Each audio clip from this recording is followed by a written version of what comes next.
So yeah, this chapter reminds us the reason why Big Mom is a Yonko, and considered one of the strongest characters in the series. Kaido better watch his back now, because the tide of this fight is starting to turn against him.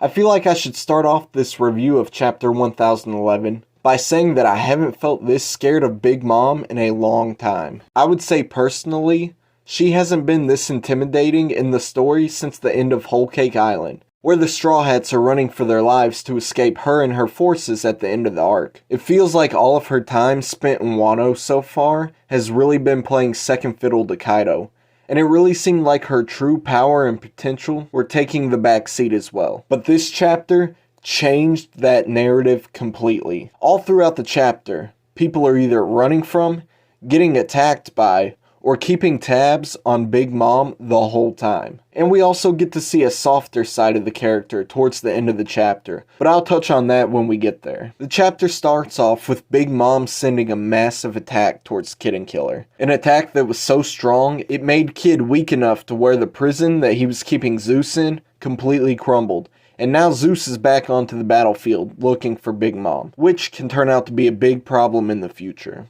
We also see during this scene, Law basically takes everyone off the battlefield, leaving just Luffy and Kaido. I really like this scene because it feels like we're starting to get a feeling for how Oda wants this fight with Kaido to play out. And I love the dialogue Kaido has with Luffy because Kaido knows that Luffy is having a great time, even though Luffy is at a major disadvantage in this fight. And Luffy, in my opinion, is not even sure how to beat Kaido yet. And Kaido knows that, and toys with him by saying, "The more precarious your situation, the bigger your smile is." I love that line of dialogue, and it's one of many great lines sprinkled throughout this chapter. The next section of this chapter has us reconvening with Kid and Killer, as the attack from Big Mom threw them down to the 3rd floor of Onigashima, and that's where they run into Hawkins. And within this scene there was a fair amount of tension, as they bantered back and forth with each other about who's been betrayed by who so far in this arc, which eventually leads to Kid running off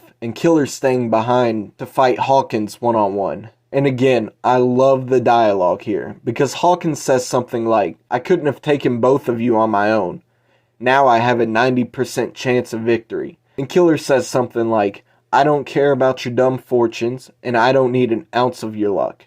Those were just some of a few great lines that made me laugh throughout the chapter. After that, we start following what I've nicknamed the Doggo Squad, consisting of Usopp, Nami, and Tama. They're being chased down by Page 1 and Ulti, and this section of the chapter by far has some of the best comedy of the whole chapter. Oda does some really fun dialogue and visual gags during this section that just had me cracking up the whole time, especially with Usopp and Nami arguably being two of the most cowardly members of the crew, being chased by this gigantic dinosaur.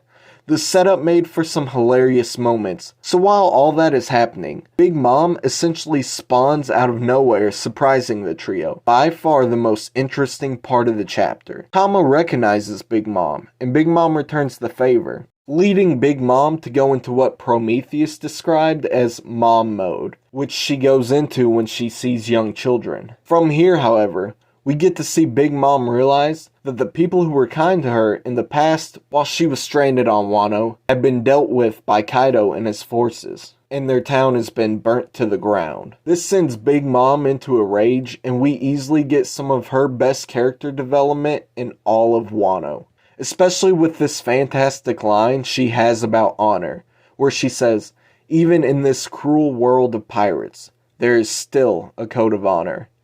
And with that being said, she completely knocks out Page 1, taking him out with one blow, and allowing the Doggo Squad a little more leeway to escape. This chapter was really good, and it hit all the right notes for me, especially with the ending.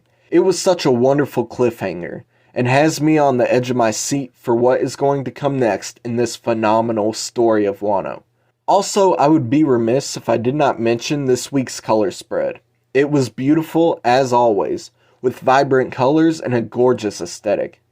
But I do not know what made Oda go with the choice of having a giant Nami for this one, but I guess she does fill out the left side of the frame very well, so I guess it works out. What did you think of chapter 1011? Do you think Big Mom is switching sides? And are the tides finally starting to turn against Kaido? Comment down below and let me know. But as for now, this is Piccolo's Left Ear, America's favorite golden boy, signing off, and have yourself a wonderful day.